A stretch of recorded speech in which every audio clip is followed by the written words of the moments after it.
से पड़े हुए रो रहे चिल्ला रहे हो। तो आपका घर तो यहाँ है, घर तो उनका भी नहीं है।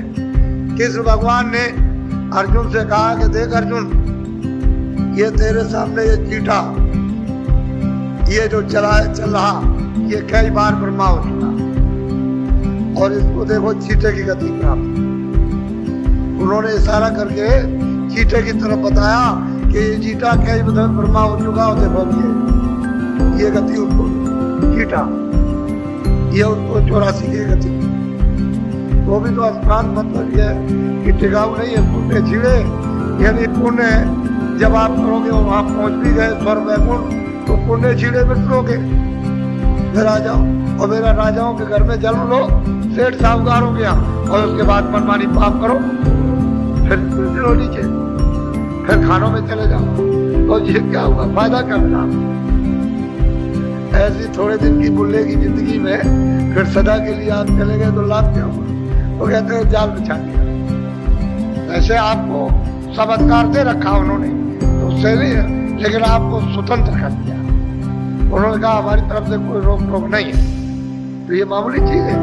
फिर आप अपने ही वासना में फंस गए, उनका दोष नहीं है, उन्होंने तो मतलब है कि ये अधिकार दिया और ये जाल बिछा।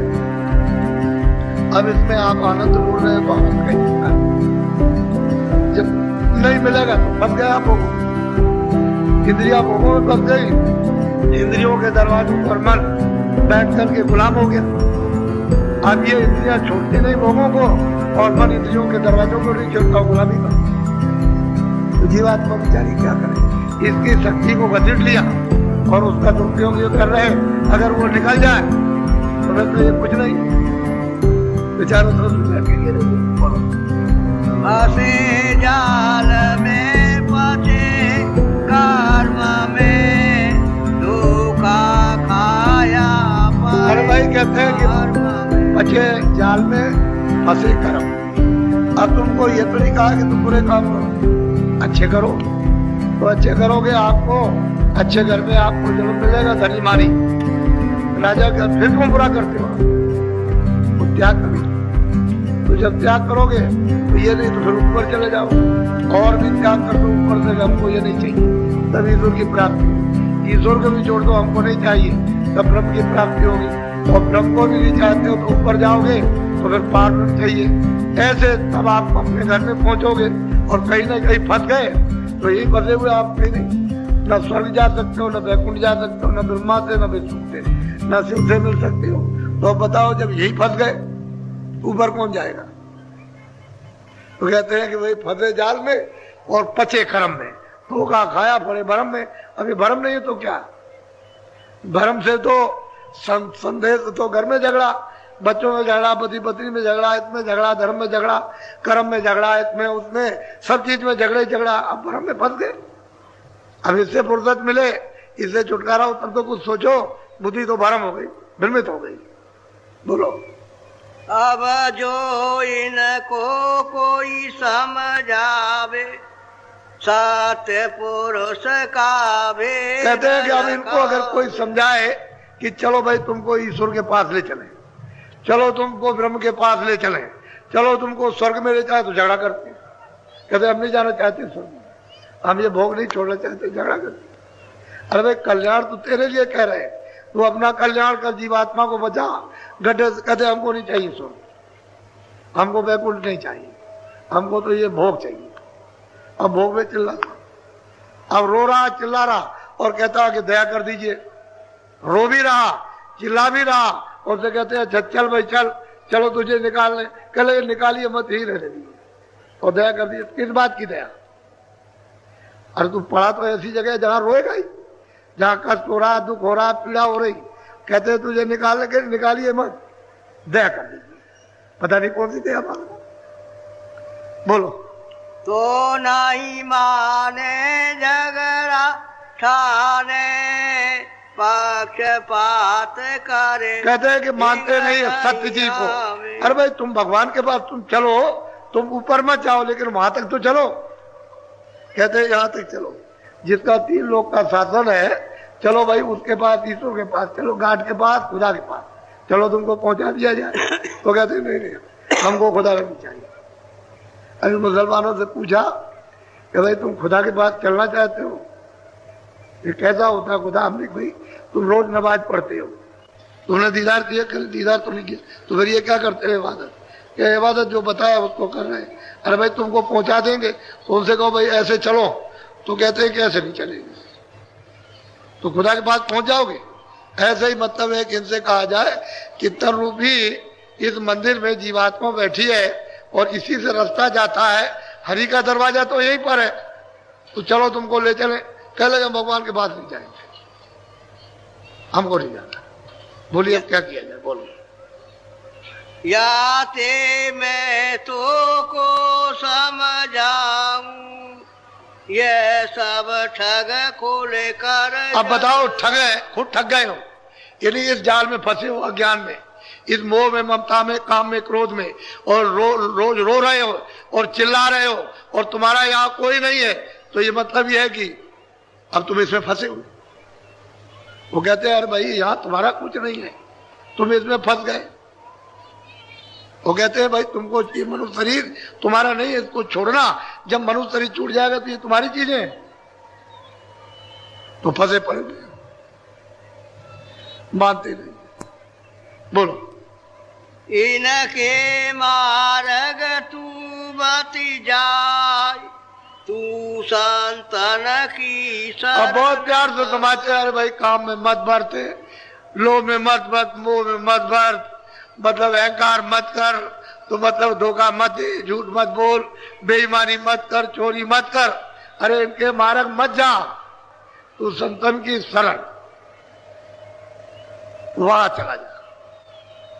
वहां जाकर के तो वहां सत्संग भी सुनेगा, रास्ता भी मिल जाएगा, दया भी हो जाएगी, सब हो जाएगा। तो ये काम क्रोध लोभ मोह को नहीं छूटता और रो रहा चिल्ला। अब यही तो है, यही तो ठग है, और क्या? काम ने, क्रोध ने, लोभ ने, मोह ने, अहंकार ने लूट लिया, अब चौड़े मैदान में लूट गए, ये ठग है। इनसे तेरा उबार नहीं हो सकता। इन काम क्रोध लोभ मोह अहंकार को कौन, इनको मतलब यह है कि शांत करेगा, बिना महापुरुषों के तो कोई कर नहीं सकता। इन ठगों से कोई नहीं बचा सकता। अब ठग गए, इनको ठग कहते हैं। जी हाँ, बोलो। सतगुरु कहे सोई तुम लो, इनका वचन न करी। अब कहते हैं कि जो सतगुरु कहे, जो ऊपर ले जाते हैं जीवात्मा को, इधर से उधर पहुंचाते हैं कि वो काम जो कहे उसको करो, बाकी जो उधर न ले जाए तो अब क्या, उसका प्रमाण क्या है? उसका कोई प्रमाण। तो अभी जो कुछ बने तो अभी बना लो, आगे का फिर न धरना भरोसा। जो कुछ करना अभी कर लो मन रूपी तन में।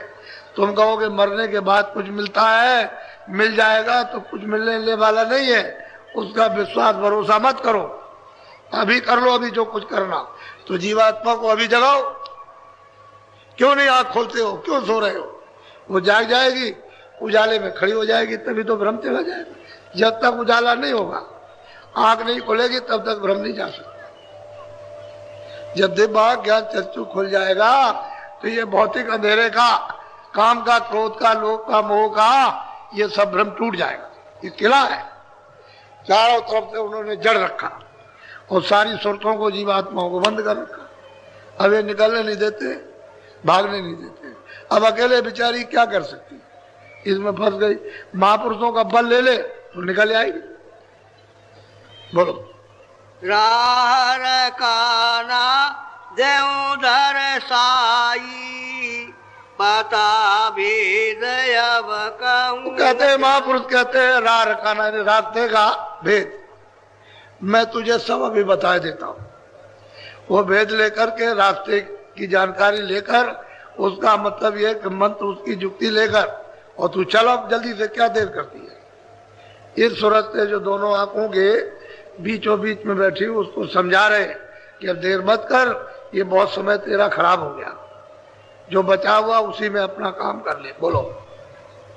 मन और सूरत जमाओ, तिल पर गिरे घुमारे घट आओ। अब वो कहते हैं कि मन को इधर से हटाकर, बुद्धि को, चित्त को इधर हटा करके दोनों आंखें बंद करो और अंदर की आंख में सामने देखो, उसी अंधेरे में तिल दिखाई देगा, काला, अंधेरे में बिल्कुल काला, अंदर की तीसरी आंख में दिखाई देता।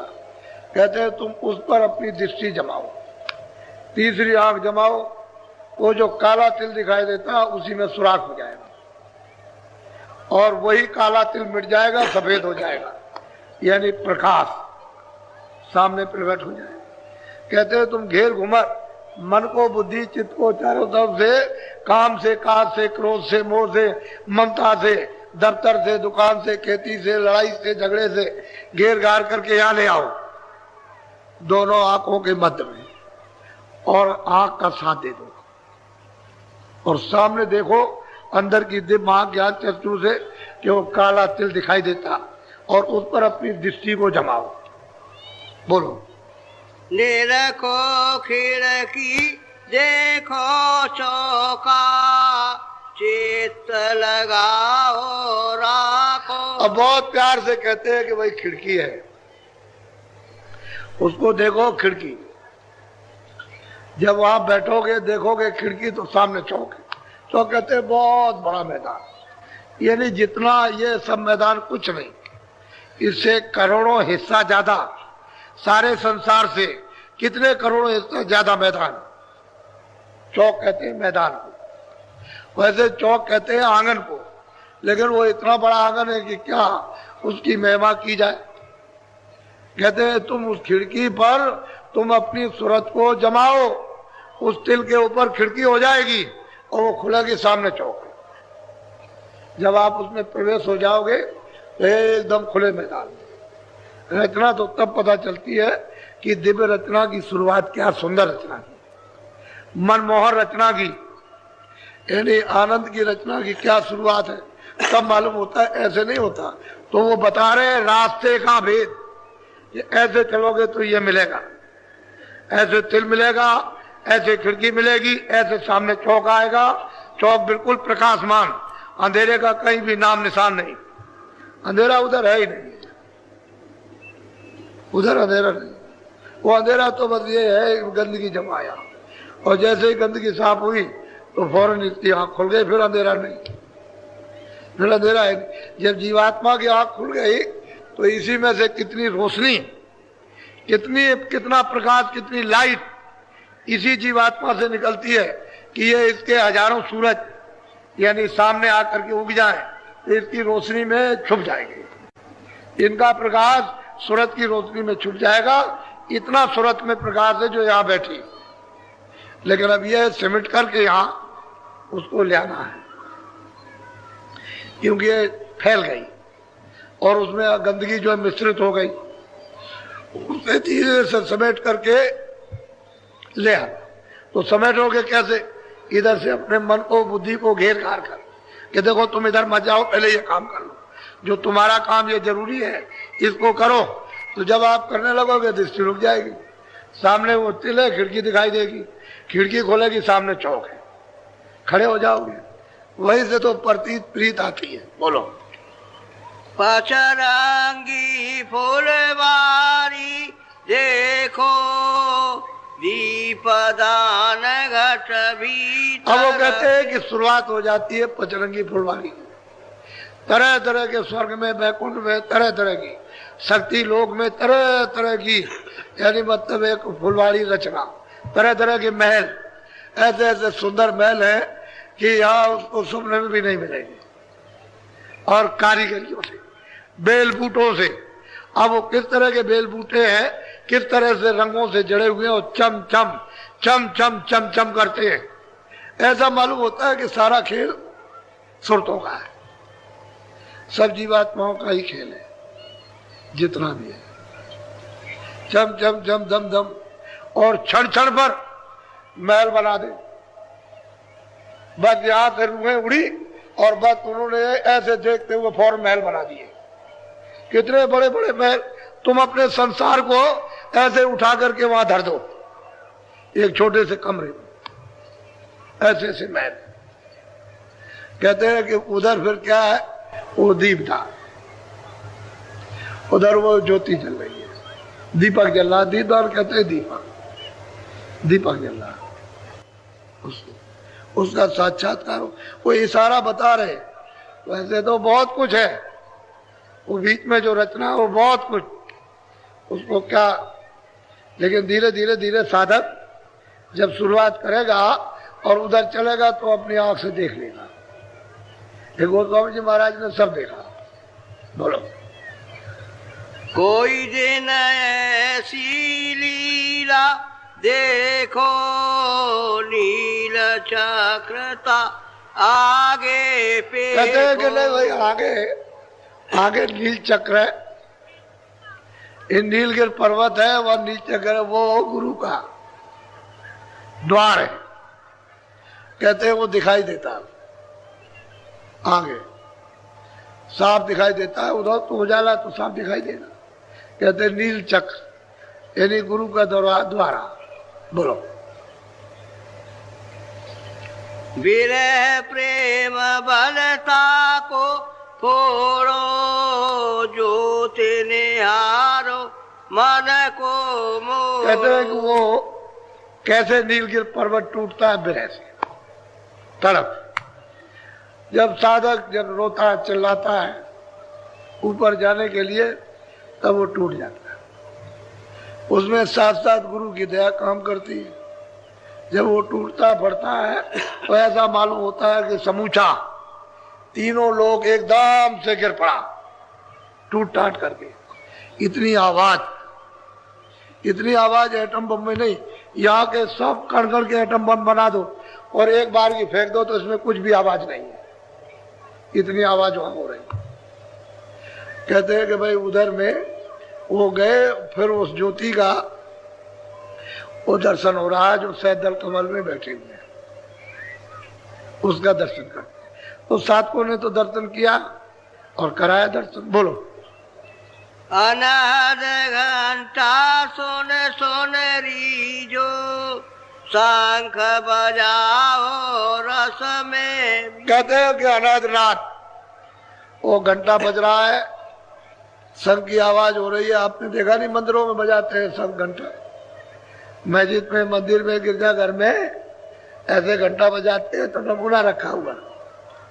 कहते हैं वह घंटे घड़ियाल 24 घंटे बज रहे, वहां घना घोर आरतियां कीर्तन हो रहे, और वो चेतन कीर्तन हो रहा, जड़ नहीं, यानी कोई मिट्टी का साफ सामान नहीं है कि भाई ऐसे बजा दिया, ऐसे ठोक दिया, कोई पीतल है, कोई कांसा है, नहीं कुछ नहीं, ये सब कुछ नहीं। कहते हैं घना घोर बज रहे, वह बज रहा। कहते हैं फिर वो संग बजता है, उसमें से अमृत गिरता है।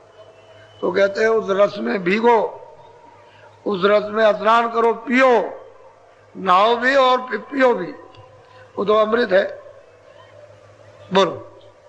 यह पहलाया स्थान बताया, सतगुरु पूरे वरन सुना। कहते हैं भाई पूरा सदगुरु होगा तभी बताए, जब पूरा गुरु मिल जाएगा तब तो ये बताएगा देखो ये, और फिर आगे आगे चलना है, क्योंकि आगे तो फिर दूसरा स्थान है। बोलो। अब चलो सजनी दूसर धाम, निरखो त्रिकुटी गुरु का। अब वो कहते हैं कि सूरत अब तू सज करके साथ सामान लेकर के आप, इतनी सुंदर सजाई जाती है, यही सूरत इतनी सुंदर सजाते हैं, वहां उसका इतना स्वागत होता है। बड़े बड़े विशाल गेट, ये छोटे मोटे गेट इतनी कारीगरियों से दम दम दम दम चमकते हुए वो ऐसे जगह जगह पर उन सूरतों को सजा करके ले जाते। वो दृश्य एक अनोखा अर्वचनीय होता है कि ऐसा स्वागत नहीं होता, और जगह जगह स्वागत। और वहां की सूरतें, वहां की जीवात्माएं जो रहती हैं वहां, वो ऐसे स्वागत करती हैं कि अगर कतार लग जाए तो कितने करोड़ों योजन की कतार, सीधी कतार एक, उसमें अगर दुर्मी लगाओ तो जरा भी इधर उधर कुछ नहीं, ऐसी ऐसी कतारें, और वो दिव्य। तो ये तो सब खेलवा हो रहा है। तो कहते हैं सजनी, अरे सूरत, अब तुझको ये पता चला कि ऊपर कुछ है, अब चल तू दूसरे धाम की तरफ, यानी दूसरे मुकाम की तरफ चल, अभी चल तुझको पहुंचा दिया जाए। बोलो।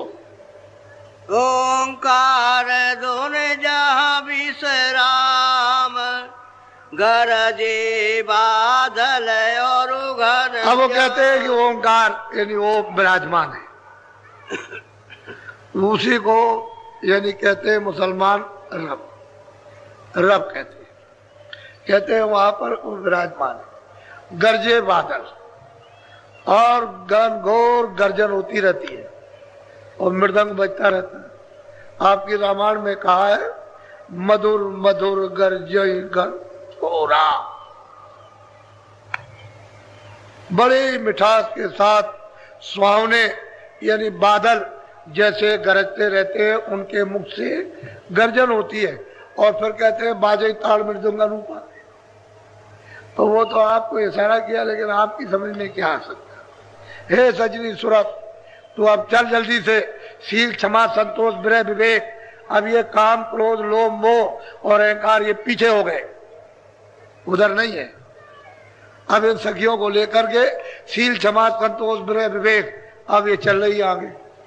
चल आप दूसरी मंजिल की तरफ, दूसरे मुकाम की तरफ। बोलो। सूरज मंडल लाल मुकाम, गुरु ने बताया गुरु का। कहते हैं कि सूरज मंडल वो लाल मुकाम है, वो ब्रह्म है, और वहां गुरु का भी स्थान है, उसको गुरुपद कहते हैं। क्योंकि वहां अगर गुरु नहीं मिलेंगे तो फिर ऊपर नहीं जा सकेगा, वो वहीं कर जाएगा।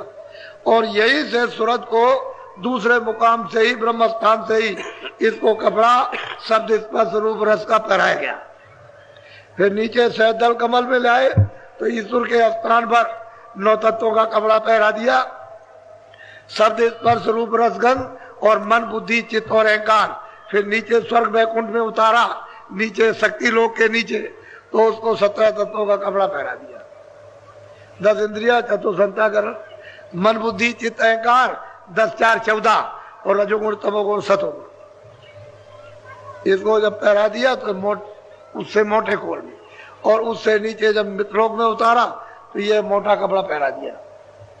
स्थूल जल पृथ्वी अग्नि वायु आकाश मसाले का ये बना हुआ शरीर। अब जीवात्मा है, इसलिए कहते हैं जड़ चेतन ग्रंथ पड़ गई, यद्यप झूठी है लेकिन खुल नहीं सकती, बगैर महात्मा के नहीं खुलेगी।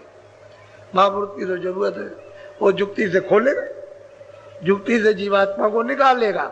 अब तो ये बंध गई है 5 तत्वों में 3 गुणों में, अभी अपने आप नहीं निकल सकती, तो जड़ हो गई।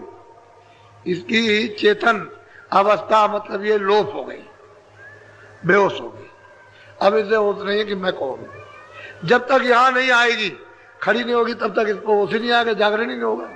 और जब यहाँ आ जाए तो जागरण हो जाएगा, होश हो जाएगा कि मैं कितने युगों से, कितने कल्पों से आई और यहाँ पर मतलब सो रही थी, अब जगी।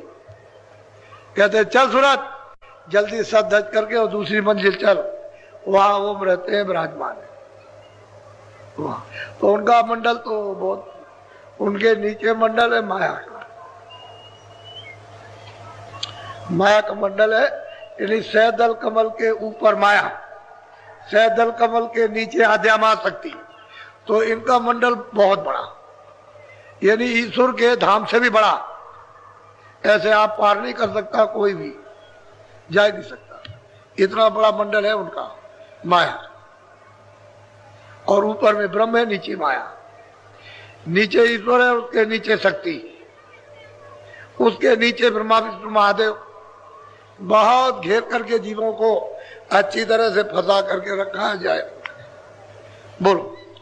पंचम वेद नाम यही गाया, 14 कमल। कहते हैं इसको 14 कमल कहते हैं, और इसको मतलब यह कि जिक्र किया ना एती और कुछ है और कुछ है, लेकिन हम कुछ बता नहीं सकते, लेकिन है जरूर ये बराबर। तो ऊपर में पार ब्रह्म है, वो तो उनका स्थान है पार ब्रह्म का, तो ऊपर रहते हैं। इसलिए ये दूसरी मंजिल इस तरह से सूरत को पहुंच और दर्शन होगा किसका ब्रह्म का दर्शन साक्षात्कार होगा। जैसे आप आदमी दिखाई देते हैं, आप हमको देखते हो, हम आपको देखते हैं, ऐसे ही दर्शन होता है। और बातचीत इसी तरह से, ऐसे ही दर्शन। लेकिन ये हाड़ मास का नहीं है,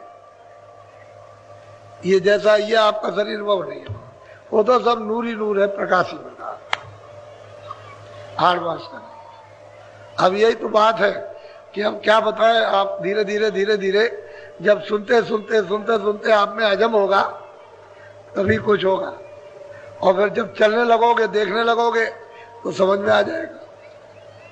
अब इच्छा तो होनी चाहिए अपने घर की तरफ जाने की, चलो हम भी चले, चलो हम भी चले। भूख लगे, प्यास लगे तो जल्दी से रास्ता मतलब है कि चलने का बनता है, और जब आपको भूख प्यास नहीं तो रास्ता तो खराब पड़ा ही हुआ, वो तो सब कांटे, तमाम गंदगी, कूड़ा कचरा सब फैला।